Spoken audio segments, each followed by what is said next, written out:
As suas andanças pelo país só tem viajado muito, né? E o que é que as pessoas estão dizendo sobre a sua candidatura? É um pouco mais de 20 capitais de estado, né? Umas 15 grandes cidades ao longo de 3 anos. A recepção tem sido maravilhosa em aeroportos, as palestras ministradas, tá? E isso aí, logicamente, para um político, Campbell, como hoje você tem um quadro completamente deteriorado nosso, isso é você marcar um gol na final da Copa do Mundo, tá? Eu me sinto dessa maneira, nada me sobe à cabeça. Sei que tem muita gente melhor que eu pelo Brasil, mas a oportunidade, no momento, está para nós. Eu peço a Deus que continue nos dando força para continuarmos nesse objetivo. Deputado, o senhor é candidato dos militares? Ô, Campos, eu sou capitão do Exército. Obviamente, quando eu me elegi vereador em 88 e deputado federal em 90, maciçamente meu voto foi dos militares. E tive ao longo de alguns mandatos uma atuação voltada quase que exclusivamente para o setor militar e funcionalismo público. Nos últimos 2, 3 mandatos, nós já começamos a redirecionar isso daí. Até porque muita coisa foi apaziguado na área militar. Não se tem mais problema de pensão, questão de ex-combatente. O reajuste nosso tem ocorrido de forma bastante tímida. Eu acho que a classe merecia mais, levando-se em conta o que os outros têm, tá? E nós diversificamos. Então, quando alguns me acusam que eu seria apenas o candidato dos militares, é tentar fazer com que as outras pessoas, né? Porque existe. E a questão do desarmamento do país? Olha, hoje em dia, eu não consigo dormir se não tiver uma arma do meu lado, tá? A minha vida não é diferente da tua. Eu sou capitão do Exército, por causa disso eu tenho facilidade no porte. Então a questão da segurança passa, primeiro, eu acho, dentro da tua casa. Você, cidadão, se quiser, tem que ter o direito de ter uma arma dentro da tua casa. E no tocante ao porte, aí tudo bem. Aí você tem que ter certos critérios para não virar um faroeste aqui no Brasil. Mas tem muita categoria, como os vigilantes, integrando as Forças Armadas, o pessoal de fiscalização, motorista de caminhão, uma infinidade de classes, me entender? Você facilitaria para ele que possa ter realmente o seu porte de arma para a sua defesa e da sua família. Mas o senhor acredita que há essa necessidade de ter um porte de arma porque é difícil combater realmente a violência? Não, olha só, um outro problema que nós temos é a legislação. Nós temos uma deputada, uma japonesinha de São Paulo, que a questão dos 15 anos teve um filho sequestrado e executado em cativeiro. Pô, pegaram o cara, alguns dias depois, foi condenado, puxou 6 anos de cadeia. Isso é uma piada, se você fala nos Estados Unidos, na Europa, na Ásia, é uma piada. O cara executou um garoto de 8 anos de idade em cativeiro. Pegou 6 anos de cadeia e foi para o semiaberto. A legislação brasileira é um estímulo a você não fazer a coisa certa. Você tem que agravar essa questão. Até mesmo o Hélio Gaspari, que não gosta muito de mim por questões ideológicas, né? Não vou discutir isso aqui, ele fez uma matéria um mês no Globo, onde começa uma matéria que eu gostei, né? Até elogiei, quem diria, elogiando o Hélio Gaspari, né?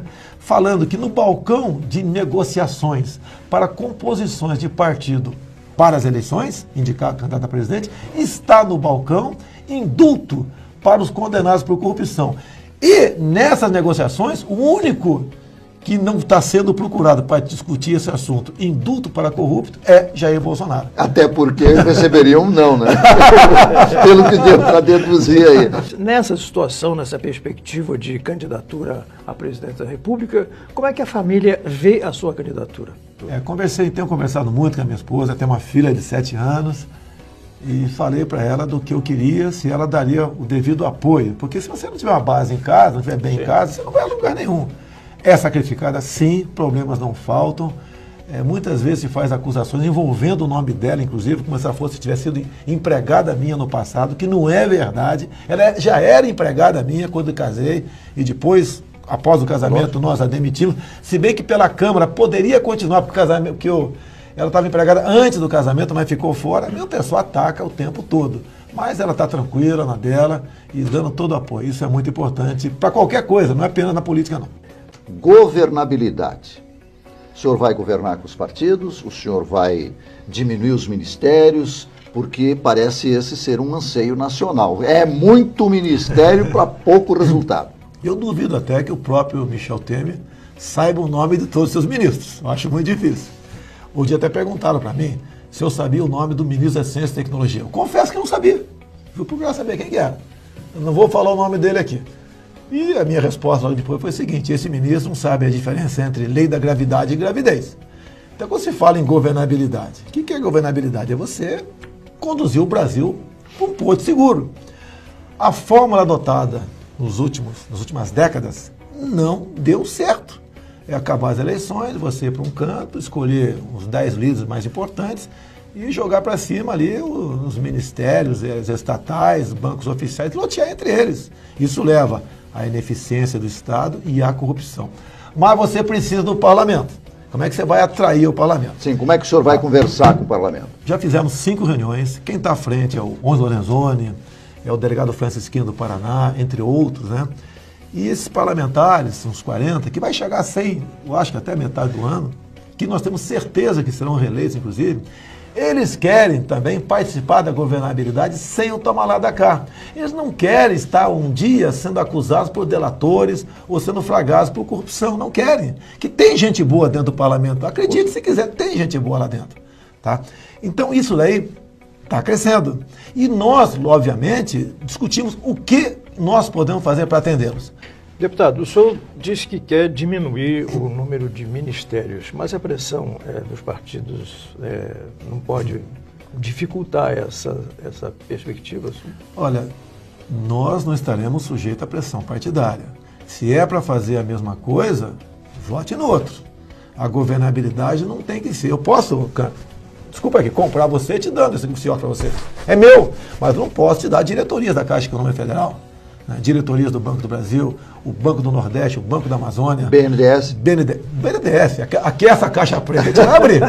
Essa caixa, os empréstimos, as doações que o Brasil fez com um país aqui voltado à ditadura da América do Sul, na África, vamos mostrar isso aí para o povo, onde foi empregado o nosso dinheiro. Então isso não podemos negociar.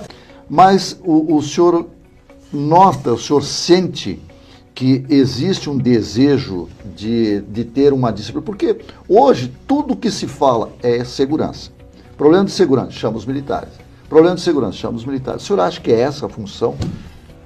Olha, você poderia até chamar, mas com planejamento. No Rio de Janeiro, é uma intervenção política, não teve planejamento nenhum.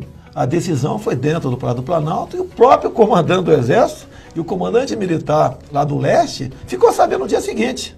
Quando toda a imprensa sabia, eles foram acordados com essa informação. Faltou planejamento, que é uma questão séria. Ou seja, pelo que eu entendo, o governo jogou no colo dos militares a responsabilidade pela insegurança no Rio de Janeiro.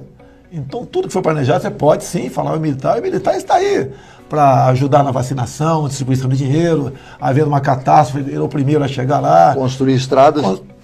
Os batalhões, cadê os batalhões? Olha, eu tenho conversado com um oficial-general de engenharia de 4 estrelas que acabou de ir para a reserva. Lógico que estou me aconselhando com ele nessa questão de infraestrutura. Quando nós fazemos, ela é melhor, sai antes do tempo e muito mais barato.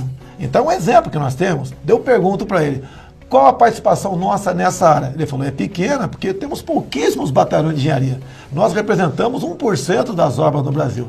Mas é uma sugestão desse general, inclusive, que nós poderíamos, em havendo recurso, formar mais aspirantes em engenharia lá na Academia Militar das Agulhas Negras, criar mais batalhões de engenharia de construção pelo Brasil. E uma sugestão, outra muito boa, vamos supor que tem uma obra de 500 quilômetros. Você pega 50 quilômetros e dá para o Exército. Os outros 450, deixa aí as empreiteiras fazer. E vamos ver no final das contas, comparar os gastos. Pode ser aí algo muito bom para mostrar que até que ponto estamos certos ou não. O que falta no Brasil, na verdade? Hierarquia e disciplina. Nem dentro da nossa casa. É uma família, você, por exemplo, tua esposa e 2 crianças. Se em alguns casos não for você ou tua esposa que vai estar na frente, não vai dar certo a educação dos filhos. Deputado, o senhor vê algum temor pela sociedade em relação à intervenção militar? Tem uma parcela da sociedade que o tempo todo está falando em intervenção militar. Eu já conversei com eles, eu converso com todo mundo. Tá? E o sentimento deles é exatamente a questão de valores. Naquela época tinha problema? Tinha, mas a corrupção não estava nesse nível. Tínhamos pleno emprego, tínhamos liberdade aqui dentro, tínhamos segurança. Tá? É só quem acha que eu estou equivocado, converse com o teu avô, né, com o teu pai, se ele tiver mais de 60 anos de idade, para ter uma fotografia daquele momento. Não tem governo perfeito, mas não é o que aconteceu. O que pregam o tempo todo. Então, o que esse pessoal dito intervencionista prega é exatamente isso. Temos que ter respeito. E hoje em dia eles encontram quem para possivelmente fazer isso?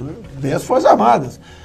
Todo quanto é oficial general que eu tenho conversado, ninguém toca nesse assunto. Eles querem continuar fazendo o seu papel. E muitos dizem, podemos até ter um militar no governo um dia, mas vai ser através do voto.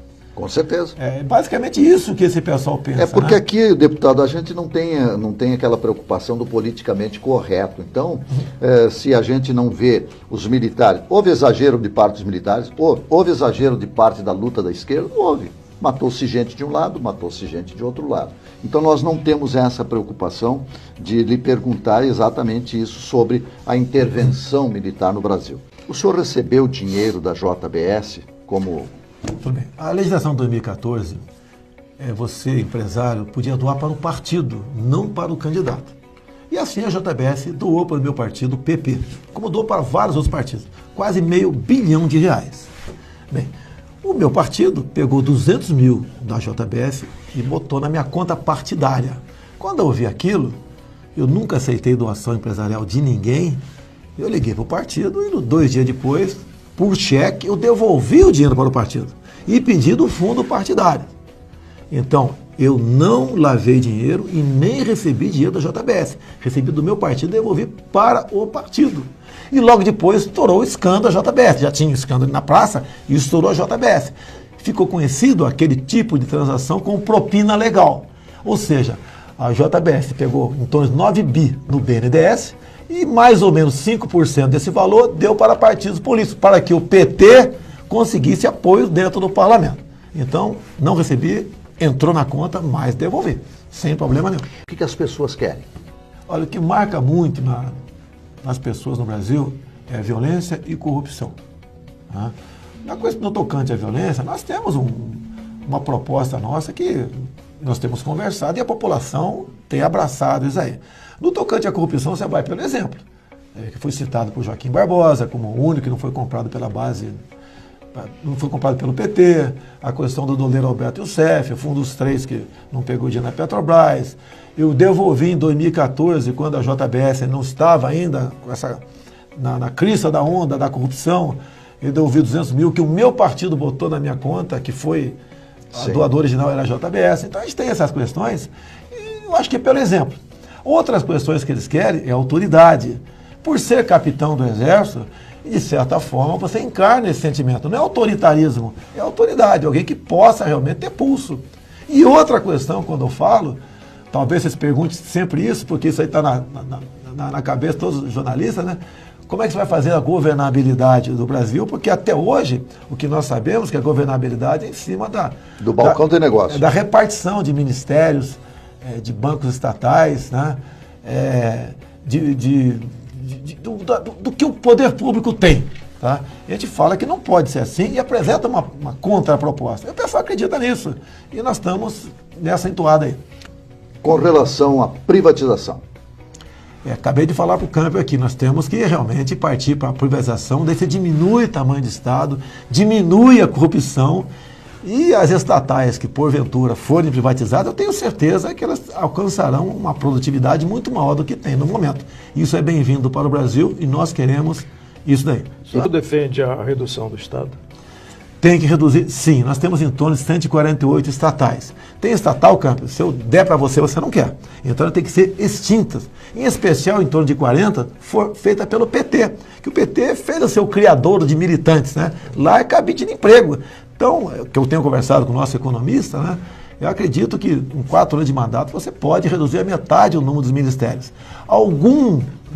Estatais. Algumas estatais são estratégicas, você pode privatizar sim, mas tem que ver o modelo. A Embraer deu certo pelo sistema Golden Share, o governo não tem nenhuma ação lá, mas tem poderes de decisão. Exatamente. É igual, por exemplo, a Embraer vai se fundir com a Boeing ou não vai. O governo tem poder de veto no tocante a isso daí.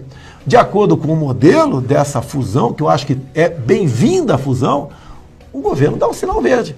Então, as 7 estatais estratégicas, energia elétrica, Petrobras, você pode, sim, pensar até em privatizar, mas um modelo específico, onde eu vou conversar com os funcionários, vamos conversar com todo mundo.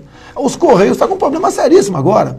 Agora, olha o que ponto chegou o Correio. O PT acabou com os Correios também, não foi apenas um fundo de pensão. Hoje, a regra, né, que no passado era diferente, é que o Correio não entrega mais nada. Então, já foi a empresa modelo citada, além das Forças Armadas, como a de maior credibilidade no país. Entre elas, os corpos de bombeiro pelo Brasil também, exatamente. Sempre esteve na frente. Né? Mas a insegurança que me permite aqui, o que você tem que dar é uma retaguarda jurídica para o policial civil e militar poder agir. Enquanto você não der essa retaguarda jurídica para eles, muitos deles vai continuar recebendo tiro sem poder atirar. Se estamos em guerra, os dois lá têm que atirar. E quem bota o fuzil no peito do militar, o policial civil, é o Estado, é a União. E uma vez atirando, o Estado tem que dar retaguarda jurídica para ele. Não é simplesmente acabou a operação. E diante desse quadro, o senhor vê algum risco nessa operação? Total. Você pode ver que não está havendo engajamento. Simplesmente. E algumas vezes, quando eu falo na violência, tem que combater com inteligência, com energia. E algumas vezes, mais violência ainda. Lá no Rio, o cara se assalta, fila, desempregado de madrugada com fuzil. O cara fica 20 metros com fuzil, o cara vai fazendo a coleta. Como é que você vai combater isso daí? Como é que tem um policial ali perto? Você acha que ele vai interferir numa situação dessa? Não vai. Até porque vai morrer inocente, vai cair no colo dele. Tá? Então essa questão de retaguarda jurídica, você tem que dar sim. Eu tenho duas alternativas, né? Acabar com a figura do excesso. Pô, não pode. O policial acerta mais 2 tiros no marginal, que estava com um fuzil na mão, ele é julgado por excesso. E dá aquilo que a gente chama de excludente de ilicitude. Em operação, ele responde, mas não tem punição. Isso eu não estou inventando. Existe na maioria dos estados norte-americanos.